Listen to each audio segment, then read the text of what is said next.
Hello friends, welcome back to my YouTube channel arts students corner. आपका फिर से स्वागत है मेरे यूट्यूब चैनल जिसका कि नाम है आर्ट्स स्टूडेंट्स कॉर्नर। तो इस वीडियो में हम लोग पढ़ेंगे the last heroic days topic को, जो कि 5th टॉपिक है। और इस वीडियो में हम लोग इस चैप्टर को खत्म कर देंगे। तो उम्मीद है आप लोग को अच्छा लगेगा। लाइक कर दीजिएगा, ज़्यादा से ज़्यादा शेयर कीजिएगा और चैनल को सब्सक्राइब करना मत भूलिएगा। तो एक इन्फॉर्मेशन यानी कि themes in Indian history part 3 book चल रहा है क्लास 12 एनसीईआरटी हिस्ट्री का, Mahatma Gandhi and the nationalist movement chapter 4 और थीम 13 चल रहा है। चलिए शुरू करते हैं। द लास्ट हीरोइक डेज यानी कि आखिरी बहादुराना दिन। As it happened, Mahatma Gandhi was not present at the festivities in the capital on 15 August 1947. 15 अगस्त 1947 को राजधानी में हो रहे उत्सवों में महात्मा गांधी नहीं थे। He was in Calcutta, but he did not attend any function or host a flag there either. उस समय वे कलकत्ता में थे, लेकिन उन्होंने वहाँ भी न तो कोई किसी कार्यक्रम में हिस्सा लिया, न ही कहीं झंडा फहराया। Gandhi ji mark the day with a 24-hour fast. Gandhi ji उस दिन 24 घंटे के उपवास पर थे। The freedom he had struggled so long for had come to at an unacceptable price with a nation divided and Hindus and Muslims at each others throats. उन्होंने इतने दिन तक जिस स्वतंत्रता के लिए संघर्ष किया, वह एक अकल्पनीय कीमत पर उन्हें मिली थी। उनका राष्ट्र विभाजित था, हिंदू मुसलमान एक दूसरे की गर्दन पर सवार थे। Through September and October, writes his biographer DG Tendulkar, Gandhi ji went round hospitals and refugee camps giving consolation to distressed people. He appealed to the Sikhs, the Hindus and the Muslims to forget the past and not to dwell on their sufferings, but to extend the right hand of fellowship to each other and to determine to live in peace. उनके जीवनी लेखक DG Tendulkar ने लिखा है कि सितंबर और अक्टूबर के दौरान गांधी जी पीड़ितों को सांत्वना देते हुए अस्पतालों और शरणार्थी शिविरों के चक्कर लगा रहे थे। उन्होंने सिखों, हिंदू और मुसलमानों से आह्वान किया कि वे अतीत को भूलकर अपनी पीड़ा पर ध्यान देने की बजाय एक दूसरे के प्रति भाईचारे का हाथ बढ़ाने तथा शांति से रहने का संकल्प लें। At the initiative of Gandhiji and Nehru, the Congress now passed a resolution on the rights of minorities. Gandhi ji और नेहरू के आग्रह पर कांग्रेस ने अल्पसंख्यकों के अधिकारों पर एक प्रस्ताव पारित कर दिया। The party had never accepted the two-nation theory, forced against its will to accept partition. It is still believed that India is a land of many religions and many races and must remain so. Congress ने दो राष्ट्र सिद्धांत को कभी स्वीकार नहीं किया था। जब उसे अपनी इच्छा के विरुद्ध बंटवारे पर मंजूरी देनी पड़ी, तो भी उसका दृढ़ विश्वास था कि भारत बहुत सारे धर्मों और बहुत सारी नस्लों का देश है और उसे ऐसे ही बनाए रखा जाना चाहिए। Whatever be the situation in Pakistan, India would be a democratic secular state where all citizens enjoy full rights and are equally entitled to the protection of the state irrespective of the religion to which they belong. Pakistan में हालत जो रहे, भारत एक लोकतांत्रिक धर्मनिरपेक्ष राष्ट्र होगा जहां सभी नागरिकों को पूर्ण अधिकार प्राप्त होंगे तथा धर्म के आधार पर भेदभाव के बिना सभी को राज्य की ओर से संरक्षण का अधिकार होगा। The Congress wished to assure the minorities in India that it will continue to protect to the best of its ability their citizen rights against aggression. Congress ने आश्वासन दिया कि वह अल्पसंख्यकों के नागरिक अधिकारों के किसी भी अतिक्रमण के विरुद्ध हर मुमकिन रक्षा करेगी। Many scholars have written of the months after independence as being Gandhiji's finest hour.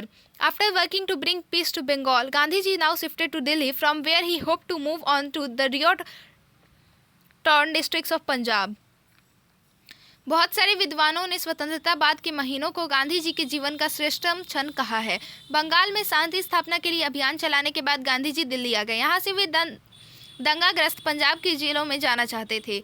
While in the capital, his meetings were disrupted by refugees who objected to readings from the Quran or shouted slogans asking why he did not speak of the sufferings of those Hindus and Sikhs still living in Pakistan. लेकिन राजधानी में ही शरणार्थियों की आपत्तियों के कारण उनकी सभाएं अस्त व्यस्त होने लगी। बहुत सारे शरणार्थियों को उनकी सभाओं में कुरान की आयतों को पढ़ने की प्रथा पर आपत्ति थी। कई लोग इस बात पर नारे लगाते थे कि गांधी जी उन हिंदुओं और सिखों की पीड़ा के बारे में बात क्यों नहीं करते जो अभी भी पाकिस्तान में फंसे हुए हैं। In fact as D Tendulkar writes, Gandhiji was equally concerned with the sufferings of the minority community in Pakistan. He would have liked to be able to go to their succor. DG Tendulkar के शब्दों में गांधी जी पाकिस्तान में भी अल्पसंख्यक समुदायों के कष्टों के बारे में समान रूप से चिंतित थे। उन्हें राहत प्रदान करने के लिए वे वहां भी जाना चाहते थे। But with what face could he now go there when he could not guarantee full redress to the Muslims in Delhi. लेकिन वहाँ वे किस मुंह से जा सकते थे जबकि दिल्ली में ही वे मुसलमानों को पूरी सुरक्षा का आश्वासन नहीं दे पा रहे थे. There was an attempt to Gandhiji's life on 20 January 1948, but he carried on undaunted. 20 जनवरी को गांधी जी पर हमला हुआ लेकिन वे अविचलित अपना काम करते रहे. On 26 January, he spoke at his prayer meeting of how that day had been celebrated in the past as Independence Day. 26 तारीख को उन्होंने अपनी प्रार्थना सभा में इस बात का जिक्र किया कि बीते सालों में इस दिन 26 जनवरी को किस तरह स्वतंत्रता दिवस के रूप में मनाया जाता था. Now freedom had come, but its first few months had been deeply disillusioning. However, he trusted that the worst is over, that Indians would henceforth work collectively for the equality of all classes and creeds, never the domination and superiority of the major community over a minor, however insignificant it may be in the number or influence. अब स्वतंत्रता मिल चुकी थी लेकिन उसके शुरुआती महीने गहरे तौर पर मोहभंग वाले साबित हुए. फिर भी उनका विश्वास था कि बुरी घड़ी बीत चुकी है. भारत के लोग अब सभी वर्गों और सभी धर्मों की समानता के लिए काम करेंगे और अल्पसंख्यक समुदायों पर बहुल समुदाय का वर्चस्व व श्रेष्ठता स्थापित नहीं होगी, भले ही अल्पसंख्यक समुदाय संख्या या प्रभाव की दृष्टि से कितना भी छोटा क्यों न हो. He also permitted himself the hope that though geographically and politically India is divided into two, at heart we shall ever be friends and brothers, helping and respecting one another and be one for the outside world. उन्होंने यह भी आशा जताई कि यद्यपि भौगोलिक और राजनीतिक रूप से भारत दो भागों में बंट चुका है, लेकिन हृदय में हम सभी सदैव मित्र और भाई रहेंगे, एक दूसरे को मदद व सम्मान देते रहेंगे और शेष विश्व के लिए हम एक ही होंगे. Gandhi ji had fought a lifelong battle for a free and united India, and yet when the country was divided, he urged that the two parts respect and befriend one another. Gandhi ji ने स्वतंत्र और अखंड भारत के लिए जीवन भर युद्ध लड़ा. फिर भी जब देश विभाजित हो गया तो उनकी यही इच्छा थी कि दोनों देश एक दूसरे के साथ सम्मान और दोस्ती के संबंध बनाए रखें. Other Indians were less forgiving. बहुत सारे भारतीयों को उनका यह सहृदय आचरण पसंद नहीं था. At his daily prayer meeting on the evening of 30 January, Gandhiji was shot dead by a young man. The assassin who surrendered afterwards was a Brahmin from Pune named Nathuram Godse, the editor of an extremist Hindu newspaper who had denounced Gandhiji as an appeaser of Muslims. 30 जनवरी की शाम को गांधी जी की दैनिक प्रार्थना सभा में एक युवक ने उनको गोली मारकर मौत की नींद सुला दिया. उनके हत्यारे ने कुछ समय बाद आत्मसमर्पण कर दिया. वह नाथूराम गोडसे नाम का ब्राह्मण था. पुणे का रहने वाला गोडसे एक चरमपंथी हिंदुत्ववादी अखबार का संपादक था. वह गांधी जी को मुसलमानों का खुशामदी कहकर उनकी निंदा करता था. Gandhi ji death led to an extraordinary outpouring of grief with rich tributes being paid to him from across the political spectrum in India and moving appreciations coming from such international figures as George Orwell and Albert Einstein. Gandhi ji की मृत्यु से चारों ओर गहरे शोक की लहर दौड़ गई. भारत भर में राजनीतिक फलक पर उन्हें भावभीनी श्रद्धांजलि दी गई. जॉर्ज ऑरवेल तथा एल्बर्ट आइंस्टाइन जैसे विख्यात गैर भारतीयों ने भी उनकी मृत्यु पर हृदय स्पर्शी शब्दों में शोक संदेश भेजे. Time magazine, which had once mocked Gandhiji's physical size and seemingly non-rational ideas, now compared his martyrdom to that of Abraham Lincoln. It was a bigoted American who had killed Lincoln for believing that human beings were equal regardless of their race or skin color, and it was a bigoted Hindu who had killed Gandhiji for believing that friendship was possible, indeed necessary, between Indians of different faiths. In this respect, as Time wrote, the world knew that it had, in a sense too deep, too simple for the world to understand, connived at his Gandhiji's death as it had connived at Lincoln's. एक जमाने में उनकी कदकाठी और कथित रूप से बेतुके विचारों के लिए गांधी जी का उपहास करने वाली टाइम पत्रिका ने उनके बलिदान की तुलना अब्राहम लिंकन के बलिदान से की. पत्रिका ने कहा कि एक धर्मांध अमेरिकी ने लिंकन को मार दिया था क्योंकि उन्हें नस्ल या रंग से परे मानव मात्र की समानता में विश्वास था, और दूसरी तरफ एक धर्मांध हिंदू ने गांधी जी की जीवन लीला समाप्त कर दी क्योंकि गांधी जी ऐसे कठिन क्षणों में भी दोस्ती और भाईचारे में विश्वास रखते थे. विभिन्न धर्मों को मानने वालों के बीच दोस्ती की अनिवार्यता पर बल देते थे. टाइम ने लिखा, दुनिया जानती थी कि उसने उनकी गांधी जी की मृत्यु पर वैसे ही मौन धारण कर लिया है जिस प्रकार उसने लिंकन की मृत्यु पर किया था, और यह समझना एक मायने में बहुत गहरा और बहुत साधारण काम है।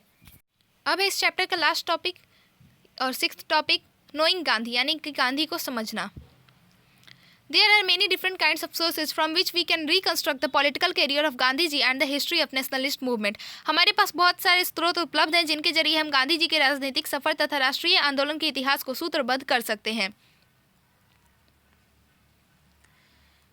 पहला सब टॉपिक है public voice and private scripts, यानी कि सार्वजनिक स्वर और निजी लेखन। One important source is the writings and speeches of Mahatma Gandhi and his contemporaries including both his associates and his political adversaries. इस दिशा में महात्मा गांधी और उनके सहयोगियों व प्रतिद्वंदियों दोनों तरह के समकालीनों के लेखन और भाषण एक महत्वपूर्ण स्रोत हैं।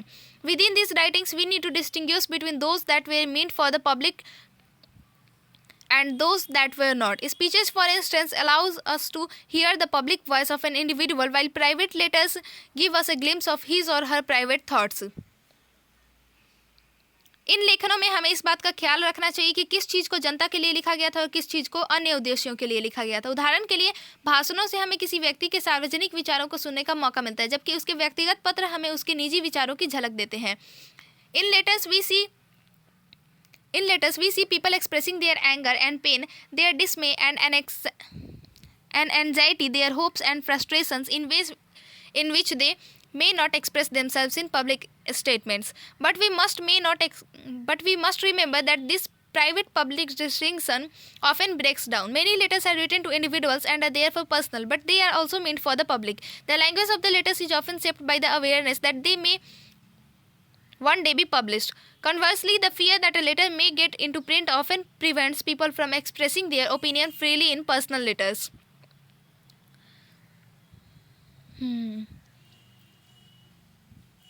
इन पत्रों में हम लिखने वालों को अपना गुस्सा और पीड़ा, असंतोष और बेचैनी, अपनी आशाएं और हताशाएं व्यक्त करते हुए देख सकते हैं। इनमें से बहुत सारी बातों को वह अपने सार्वजनिक वक्तव्यों में व्यक्त नहीं कर पाते थे, लेकिन हमें यह भी याद रखना चाहिए कि कई बार निजी सार्वजनिक का यह फ़र्क टूट जाता है। बहुत सारे पत्र व्यक्तियों को लिखे जाते हैं, इसीलिए वे व्यक्तिगत पत्र होते हैं, लेकिन कुछ हद तक वे जनता के लिए भी होते हैं।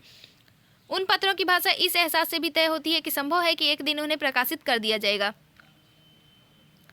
किसी पत्र के प्रकाशित हो जाने की आशंका के कारण बहुधा लोग निजी पत्रों में भी अपना मत स्वतंत्रता पूर्वक नहीं व्यक्त कर पाते थे।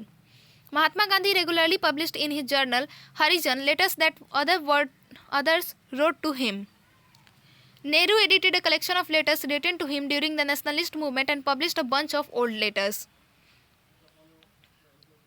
महात्मा गांधी हरिजन नामक अपने अखबार में उन पत्रों को प्रकाशित करते थे जो उन्हें लोगों से मिलते थे। नेहरू ने राष्ट्रीय आंदोलन के दौरान उन्हें लिखे गए पत्रों का एक संकलन तैयार किया और उसे बंच ऑफ ओल्ड लेटर्स के नाम से प्रकाशित कर दिया, यानी पुराने पत्रों का पुलिंदा। अब है सेकंड सब टॉपिक, फ्रेमिंग अ पिक्चर, यानी कि छवि गढ़ना। Autobiographies similarly give us an account of the past that is often rich in human detail. आत्मकथाएं भी हमें उस अतीत का ब्यौरा देती हैं जो मानवीय विवरणों के हिसाब से काफ़ी समृद्ध होता है। But here again we have to be careful of the way we read and interpret autobiographies. We need to remember that they are retrospective accounts written very often from memory. परंतु यहाँ भी हमें इस बात का ध्यान रखना चाहिए कि हम आत्मकथाओं को किस तरह पढ़ते हैं और उनकी कैसे व्याख्या करते हैं। हमें यह याद रखना चाहिए कि ये आत्मकथाएं प्रायः स्मृति के आधार पर लिखी गई होती हैं। They tell us what the author could recollect, what he or she saw as important, or was keen on recounting, or how a person wanted his or her life to be viewed by others. Writing an autobiography is a way of framing a picture of yourself. So in reading these accounts, we have to try and see what the author does not tell us. We need to understand the reasons for that silence, those willful or unwitting acts of forgetting. उनसे हमें पता चलता है कि लिखने वाले को क्या याद रहा, उसे कौन सी चीज़ें महत्वपूर्ण दिखाई दी, या वह क्या याद रखना चाहता था, या वह औरों की नज़र में अपनी ज़िंदगी को किस तरह दर्शाना चाहता है। आत्मकथा लिखना अपनी तस्वीर गढ़ने का एक तरीका है। फलस्वरूप इन विवरणों को पढ़ते हुए हमें वह देखने का प्रयास करना चाहिए जो लेखक हमें नहीं दिखाना चाहता। हमें उन चुप्पियों का कारण समझना चाहिए, इच्छित या अनिच्छित विस्मृति के उन कृतियों को समझना चाहिए। थर्ड सब टॉपिक, थ्रू पुलिस आइज, यानी कि पुलिस की नज़र से। Another vital source is government records, for the colonial rulers kept close tabs on those they regarded as critical of the government. औपनिवेशिक शासक ऐसे तत्वों पर हमेशा कड़ी नजर रखते थे जिन्हें वे अपने विरुद्ध मानते थे. The letters and reports written by policemen and other officials were secret at the time but now can be accessed in archives. उस समय पुलिस कर्मियों तथा अन्य अधिकारियों द्वारा लिखे गए पत्र तथा रिपोर्टें गोपनीय होती थी, लेकिन अब ये दस्तावेज अभिलेखागारों में उपलब्ध हैं जिन्हें कोई भी देख सकता है. Let us look at one such source, the fortnightly reports that were prepared by the Home Department from the early 20th century. आइए एक ऐसे स्रोत को देखते हैं. 20वीं सदी के शुरुआती सालों से गृह विभाग द्वारा तैयार की जाने वाली पाक्षिक रिपोर्ट, यानी कि हर 15 दिन या हर पखवाड़े में तैयार होने वाली रिपोर्ट इस दिशा में काफ़ी महत्वपूर्ण रही है. These reports were based on police information from the localities but often expressed what the higher officials saw or wanted to believe. ये रिपोर्टें स्थानीय इलाकों से पुलिस की मार्फत मिलने वाली सूचनाओं पर आधारित होती थी, लेकिन उनमें यह भी दिख जाता था कि आला अधिकारी क्या देखते थे या क्या मानना चाहते थे. While noticing the possibility of sedition and rebellion, they liked to assure themselves that these fears were unwarranted. राजद्रोह और विद्रोह की संभावना मानते हुए भी वे खुद को इस बात का आश्वासन देना चाहते थे कि इन आशंकाओं का कोई आधार नहीं है.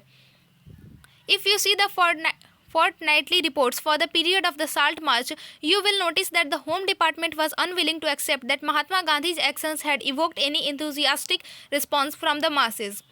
यदि आप नमक सत्याग्रह के समय की पाक्षिक रिपोर्टों को देखेंगे तो पाएंगे कि गृह विभाग यह मानने को तैयार नहीं था कि महात्मा गांधी की कार्यवाहियों के प्रति कोई व्यापक जन समर्थन पैदा हो रहा था. The march was seen as a drama, an antic and a desperate effort to mobilise people who were unwilling to rise against the British and were busy with their daily schedules, happy under the Raj. रिपोर्टों में इस यात्रा को एक नाटक, एक कर्तव्य, British शासन के खिलाफ आवाज उठाने के प्रति अनिच्छुक तथा शासन के अंतर्गत सुखपूर्वक जीवन व्यतीत कर रहे लोगों को गोलबंद करने की एक हताश कोशिश के रूप में प्रस्तुत किया जाता था. अब इस चैप्टर का लास्ट टॉपिक और कह सकते हैं सब टॉपिक, फ्रॉम न्यूज़पेपर 6.4, यानी कि अखबारों से. One more important source is contemporary newspapers published in English as well as in the different Indian languages which tracked Mahatma Gandhi's movements and reported on its activities and also represented what ordinary Indians thought of him. अंग्रेजी तथा विभिन्न भारतीय भाषाओं में छपने वाले समकालीन अखबार भी एक महत्वपूर्ण स्रोत हैं जो महात्मा गांधी की गतिविधियों पर नजर रखते थे और उनके बारे में खबरें छापते थे. ये अखबार इस बात का भी संकेत देते थे कि आम भारतीय उनके बारे में क्या सोचते हैं. Newspaper accounts, however, should not be seen as unprejudiced. They were published by people who had their own political opinion and world views. These ideas shaped that was published and the way events were reported. The accounts that were published in a London newspaper would be different from the report in an Indian nationalist paper. लेकिन अखबारी ब्यौरों को पूर्वाग्रह से मुक्त नहीं माना जाना चाहिए. ये अखबार प्रकाशित करने वाले ऐसे लोग थे जिनकी अपनी राजनीतिक सोच और विश्व दृष्टिकोण था. उनके विचारों से ही तय होता था कि क्या प्रकाशित किया जाएगा और घटनाओं की रिपोर्टिंग किस तरह की जाएगी. इसीलिए लंदन से निकलने वाले अखबार के विवरण भारतीय राष्ट्रवादी अखबार में छपने वाली रिपोर्टों जैसे नहीं हो सकते थे. We need to look at these reports but should be careful while interpreting them. हमें इन रिपोर्टों को देखना तो चाहिए लेकिन उनके आधार पर नतीजे निकालते हुए खास एहतियात बरतना चाहिए. Every statement made in these cannot be accepted literally as representing what was happening on the ground. इन अखबारों में हर वक्तव्य को यथार्थ घटनाक्रम का शब्दशः सच ब्यौरा नहीं माना जा सकता. They often reflect the fears and anxieties of officials who were unable to control a movement and were anxious about its spread. अक्सर उनमें ऐसे अफसरों की आशंकाओं और बेचैनियों की झलक भी मिलती है जो किसी आंदोलन को नियंत्रित नहीं कर पा रहे थे और उनके प्रसार के बारे में बेचैन थे. They did not know whether to arrest Gandhiji or what an arrest would mean. The more the colonial state kept a watch on public and its activities, the more it worried about the basis of its rule. उन्हें समझ में नहीं आता था कि महात्मा गांधी को गिरफ्तार करना चाहिए या नहीं, अथवा गिरफ्तारी का क्या परिणाम होगा. औपनिवेशिक सरकार जनता और उनकी गतिविधियों पर जितनी नज़र रखती थी, अपने शासन के आधार के बारे में भी उसकी चिंता उतनी ही बढ़ती जाती थी. तो चलिए, हमारा चैप्टर खत्म हो गया. उम्मीद है आप लोग को समझ आएगा. एक लाइक तो कर दीजिएगा क्योंकि बहुत मेहनत लगता है पूरा पढ़ने में. फिर आप लोग को कुछ तो समझ आया ही होगा, ऐसा नहीं कुछ भी समझ नहीं होगा तो एक लाइक कर दीजिएगा, ज़्यादा से ज़्यादा शेयर कीजिएगा और चैनल को सब्सक्राइब करना मत भूलिएगा. Thank you for watching the video. मिलते हैं नेक्स्ट चैप्टर में.